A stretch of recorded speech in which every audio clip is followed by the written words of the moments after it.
Assalamualaikum students, in today's class we are going to discuss SLO number 16.1.2 that is related to the resonance structure of benzene.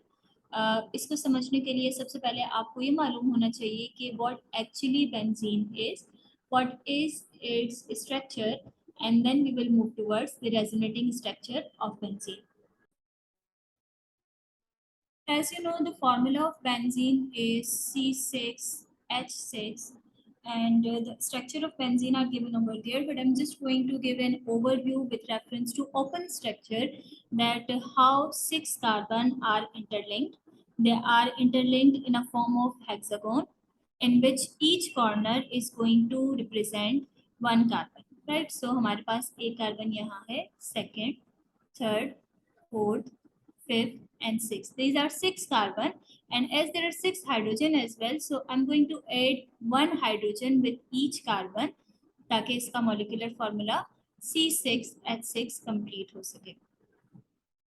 So these are hydrogen with each carbon. Now, as we know that the valency of carbon is 4, so this carbon number 1 we must say is going to be two side bonded by 2 carbon and one side it is bonded with hydrogen. So इसकी 3 valencies free हैं, इसके पास एक electron अभी भी remaining है. Similarly with this carbon, if I consider this second carbon, so इसके साथ भी यही केस है, दो इसके बॉन्ड बने हुए हैं कार्बन के साथ, एक हाइड्रोजन के साथ और इसका भी एक इलेक्ट्रॉन फ्री है. Same is the case with all carbon in benzene that they are directly bonded with 2 carbon atoms and 1 hydrogen and 1 electron is not directly bonded with any sigma bond formation. तो जब इस तरह की condition होती है कि carbon के पास free electrons हैं जो कि किसी सिग्मा बॉन्ड में पार्ट नहीं कर रहे, तो वहां पर पाई बॉन्ड जनरेट होता है. तो हम कह सकते हैं कि ये दो कार्बन के इलेक्ट्रॉन आपस में एक पाई बॉन्ड जनरेट कर सकते हैं. इसी तरह से कार्बन नंबर 3 एंड 4 के इलेक्ट्रॉन आपस में एक पाई बॉन्ड जनरेट कर सकते हैं. And we can say carbon number 5 and 6 के दो इलेक्ट्रॉन आपस में पाई बॉन्ड जनरेट कर सकते हैं. इन दिस वे हमारे पास हर कार्बन के 3 सिग्मा बॉन्ड और एक पाई बॉन्ड बेंजीन के अंदर मौजूद है. That is the complete structure of benzene. But wait, is that the fix arrangement? क्या ये बॉन्ड हमेशा यही रहेगा? Like if I consider this as structure A जो कि मैंने अभी बनाया है, जिसमें कार्बन नंबर 1 2 के दरमियान डबल बॉन्ड है, 2 एंड 3 के दरमियान सिंगल बॉन्ड है, देन 3 एंड 4 के दरमियान अगेन डबल बॉन्ड है, 4 and 5 single bond, and 5 and 6 we can say are with double bond.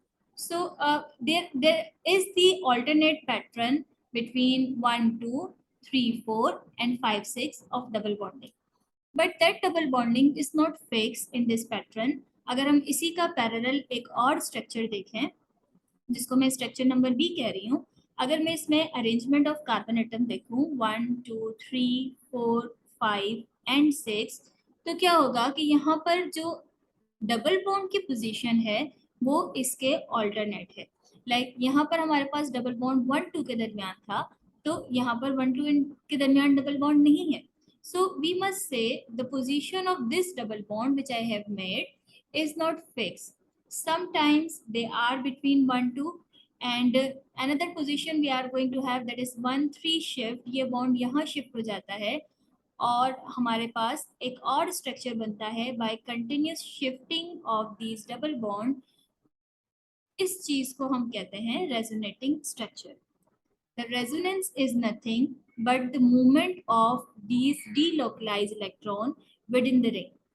जब ये इलेक्ट्रॉन अपनी पोजीशन चेंज कर लेते हैं, from 1 carbon to second carbon चले जाते हैं और न्यू लिंकेज बना लेते हैं, तो बेंजीन के रेजोनेटिंग स्ट्रक्चर्स बनते हैं. What is the definition of resonance itself? The resonance structure are the set of Lewis structure that describe the delocalization of electron in polyatomic ion or molecule. As we know that benzene is not ion, it is a complete neutral molecule. So इस molecule के अंदर जब ये double bond move करते हैं, 1 3 shift दिखाते हैं, तो इस शिफ्ट की वजह से position of double bond change हो जाती है और ये दोनों स्ट्रक्चर आपस में रेजोनेटिंग स्ट्रक्चर कहलाते हैं. So which one is right? Both structure are right, and to resolve that problem we are using the ring structure inside. Usually what we observe कि जब हम benzene का structure बनाते हैं तो in that structure we have a ring inside. Sorry, the annotation is not so good, but so एक ring बनाते हैं. That ring indicates that the structure of benzene is having alternate single double bond, and the position of these double bond is not fixed. Now, what is the benefit of that resonance, and how the resonance is going to give stability to benzene? We are going to discuss in that part. So, as I have written over here, there are two criteria to identify the stability of benzene with reference to heat of hydration and with reference to resonance energy. Now, there is a general rule कि जिस भी molecule की energy कम होती है वो ज़्यादा stable होता है. If energy is low then stability will be more. Same is in the case of benzene. अगर हम इसकी एनर्जी देखें या फिर हीट ऑफ हाइड्रेशन देखें. now what is heat of hydration? when we add hydrogen in double bond, so जो amount of energy निकलती है, because hydrogenation, addition of hydrogen is the exothermic reaction. तो जब हम हाइड्रोजन को ऐड करते हैं in a double bond, so as a result of that addition जो एनर्जी निकलती है, अमाउंट ऑफ एनर्जी रिलीज होती है, उस एनर्जी को हम कहते हैं heat of hydration. Now to have the stability evidence of benzene, हम यहाँ पर तीन साइक्लिक कंपाउंड की हीट ऑफ हाइड्रेशन ऑब्जर्व करेंगे. The first one is cyclohexene, right? Or we can say 1-cyclohexene, because where is the double bond? We are going to write the numbering from here. 1-cyclohexene को जब हम hydrogen से react करवाते हैं तो 1-cyclohexene से जो amount of energy on the addition of hydrogen निकलती है दैट इज 120 किलोजूल पर मोल.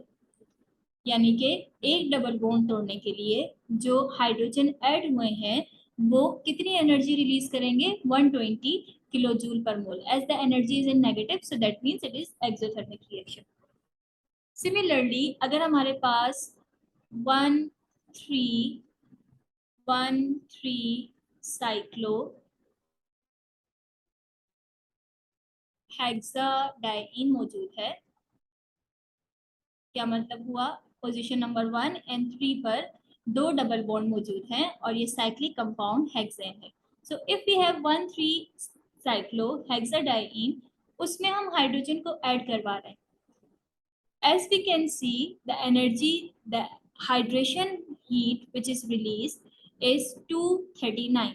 यानी कि जो एक बॉन्ड के लिए चाहिए थी वो 120 है और जब दो बॉन्ड हैं तो ये 239 हो गई है.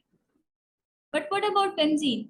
As we know that there are 3 double bonds, and with respect to the respective data, which is going to give us 120 for 1, 240, around 240 for 2. So if there are 3 bond in benzene, 3 unsaturation है और हम जब इसमें hydrogen add करवाएंगे तो इसमें energy तो हमारे पास around it should be 300 something, right? It should be 360.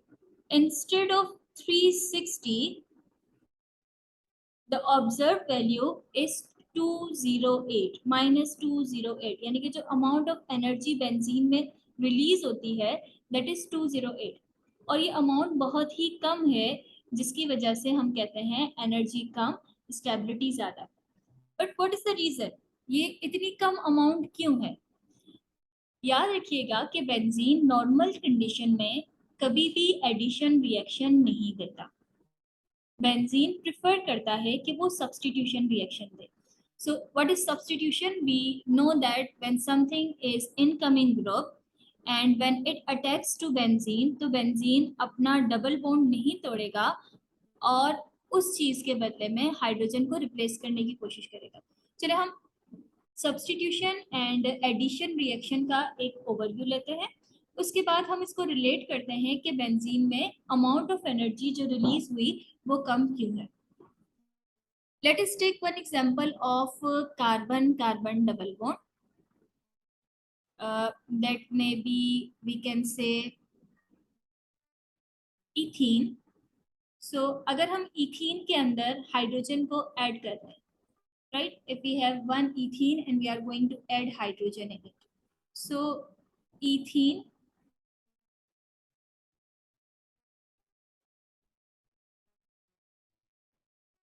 जब हम इसमें हाइड्रोजन ऐड करेंगे, वन मॉलिक्यूल ऑफ हाइड्रोजन, ये क्या करेगा, जो वीक बॉन्ड होता है, जो पाई बॉन्ड होता है, उस पाई बॉन्ड को ब्रेक करके इसको कन्वर्ट कर देगा अल्केन में.